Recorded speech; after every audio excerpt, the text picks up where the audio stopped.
আর তারাবি পড়বেন ইসলামিক সংস্কৃতিকে বুকে ধারণ করে, তাড়াহুড়া করে নামাজ পড়ে ওই মোরগের মতো ঠোকর দেওয়া দেখেছেন, এভাবে নামাজ পড়বেন। ধীর স্থিরভাবে সালাত পড়বেন, সময় দিয়ে রুকু সিজদা ঠিক করে, কেরাতটা লম্বা করে। আর মুসল্লিদেরকেও ধৈর্যশীল হতে হবে। ইমাম সাহেব একটু যদি লম্বা করেন নামাজ, এত বিরক্ত হওয়ার কিছু নাই। যারা রমজান মাসে উমরা করেছেন, অনেকে করেছেন না, যারা রমজান মাসে উমরা করেছেন বা কাবা ঘরে নামাজ পড়েছেন, নববীতে নামাজ পড়েছেন, দেখেছেন লম্বা করে সুন্দর তেলাওয়াতে নামাজ পড়ায়। নামাজ এত সুন্দর তেলাওয়াতে পড়ায়, এত স্নিগ্ধতার সাথে, মুগ্ধতার সাথে, মাধুর্যের সাথে, আপনার মনোযোগ বাইরে যাবেই না দেখবেন। তো এরকম করে তারাবির নামাজে আমাদেরকে অভ্যস্ত হতে হবে। সম্ভব হলে শেষ রাত্রে আবার উঠবেন, উঠে আল্লাহর কাছে চোখের পানি ছেড়ে দিয়ে কান্নাকাটি করবেন। নামাজ দেখবেন, নামাজ বাহ্যিকভাবে মনে হচ্ছে যে খুব সুন্দর নামাজি আমরা, কিন্তু দেখবেন নামাজে মনোযোগ নাই, নামাজে মন বসতেছে না। ইবাদত করতেছি, স্বাদ পাচ্ছি না, এমন হয় না? ইবাদত করছি, স্বাদ পাচ্ছি না, হচ্ছে না? রিজিক হারাম। রিজিক ঠিক করেন, স্বাদ পাবেন ইনশাআল্লাহ। খেয়াল রাখেন আমার কথা, রিজিক হারাম আছে, স্বাদ পাবেন না। তাড়াহুড়া করছেন আপনি, নামাজে তাড়াহুড়া করছেন, নামাজটা ফোর্থ সাবজেক্ট, দুনিয়ার কাজ মেইন সাবজেক্ট, নামাজে স্বাদ পাবেন না। সব কাজকে স্টপ করেন, নামাজে রিল্যাক্সে দাঁড়ান, স্বাদ পাবেন। নামাজে কি পড়ছেন, আল্লাহু আকবার থেকে আসসালামু আলাইকুম রহমতুল্লাহ পর্যন্ত অর্থ আপনি বোঝেন না, এই কারণে নামাজে মনোযোগ আসছে না। এগুলো বাস্তব। এবং কোনো কোনো ক্ষেত্রে দেখবেন ওযু ঠিক হচ্ছে না, তাড়াহুড়া করে ওযু করছেন। আরেকটা সমস্যা তো আমি ধরিয়ে দিয়েছি, এই যে ইমানের জোর যার যত বেশি, ট্যাপের স্পিড কি তত বেশি, এটা ওযু হচ্ছে না ঠিক মতো। ওযুর জন্য লিমিটেড পানি আছে। নবী সাল্লাল্লাহু আলাইহি ওয়াসাল্লাম এক বালতি পানিতে ওযু করতেন না, আমরা দেখবেন এক বালতি পানি শেষ করি ওযু করতে গিয়ে। খেয়াল করে দেখেছেন?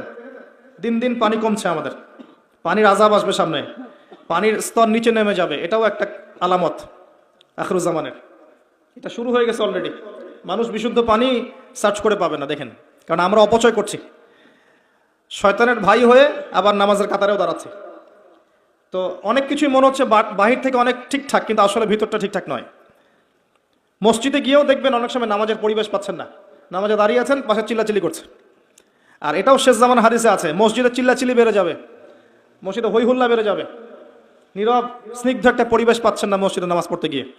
এবং নামাজ পড়ানোর ক্ষেত্রে ইমাম সাহেবের স্বাধীনতা নাই, কমিটি ওকে নিয়ন্ত্রণ করে।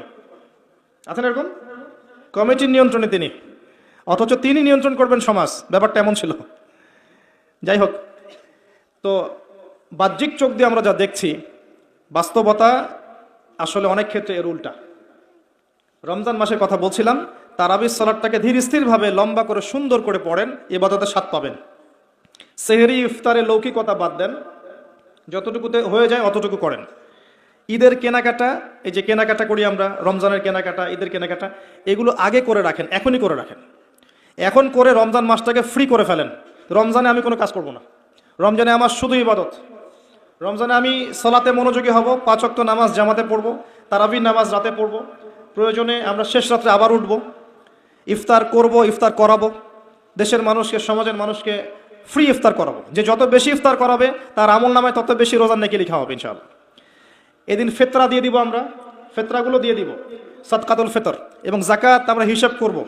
এবং যাদের উপর যাকাত ফরজ হয়েছে, বাধ্যতামূলক যাকাত দিয়ে দিবেন। ব্যক্তিগতভাবে হোক, সংগঠনের মাধ্যমে হোক, রাষ্ট্রের মাধ্যমে হোক, যেভাবে হোক যাকাতটা দিয়ে দিবেন। বাংলাদেশের যাকাত যাদের উপর ফরজ হয়েছে, তাদের যাকাত যদি সুষ্ঠুভাবে নেওয়া যেত, তাহলে এত ম্যাসিভ প্রকল্প করা যেত যেটা আপনি কল্পনা করতে পারবেন না। এমন অনেক ব্যক্তি আছে সমাজে যাদের একজনের যাকাতের টাকা দিয়ে 1000টা মানুষ খেতে পারবে, এমনও ব্যক্তি আছে বাংলাদেশে। এবং এই ধরনের মানুষদের সংখ্যাও লাখের কম না। এদের কাছ থেকে যাকাত নেওয়া শুরু করেন, দেখবেন দারিদ্রতা বলে কিছু থাকবে না ইনশাআল্লাহ। আমি অনেক দিন বলেছি, অল্প বলেছি, কারণ আমি ইসলামিক ইকোনমিক্স এই টাইটেলে কোনো খুতবা এখনো দেইনি। টোটাল খুতবাটাই ইসলামিক ইকোনমিক্সের উপর আসবে ইনশাআল্লাহ, ইনশাআল্লাহ। তো মেইন বিষয়টা শোনেন, ইসলামিক অর্থনীতি হচ্ছে এমন যেখানে সম্পদ, একটা সমাজের, একটা উম্মার, একটা রাষ্ট্রের, মানে সম্পদ, এটা ঘুরতে থাকে, হাত থেকে হাতে ঘুরতে থাকে, কোনো জায়গায় পুঞ্জীবিত হয়ে থাকবে না। ইসলামী অর্থনীতি এমন, এটা ঘুরতে থাকবে। কিভাবে? ব্যবসা। আপনি ব্যবসা করছেন, আপনার ব্যবসায় লাভ এবং লসের রিস্ক আছে। আজকে আপনি লাভ করেছেন, কালকে লস করতে পারেন। কোনো গ্যারেন্টি নাই যে আপনি চিরদিনই লাভ করবেন, এটা কোনো গ্যারেন্টি নাই। এটা ইসলামের ব্যবসা। এরপর আবার জাকাত আছে। যখন আপনি লাভ করেছেন, ধনী হয়েছেন, তখন আপনি নিসাব পরিমাণ সম্পদ হয়ে গেলে জাকাত দিবেন। এই টাকা যাবে গরিবের কাছে। যখন একজন গরিব, সে ধনীর টাকার হক পাচ্ছে। এছাড়া ব্যবসার লাভ লসের রিস্ক আছে। আপনার টাকা ঘুরছে মার্কেটে। আল্লাহ চাইলে কাউকে ধনী করবেন, কাউকে দরিদ্র করবেন। কারো কাছ থেকে সম্পদ আল্লাহ নিবেন, কারো কাছে দিবেন। এটা পুরো মার্কেটটা নিয়ন্ত্রণ করবেন আল্লাহ পাক নিজেই। এটা হচ্ছে ইসলামিক ইকোনমিক্স।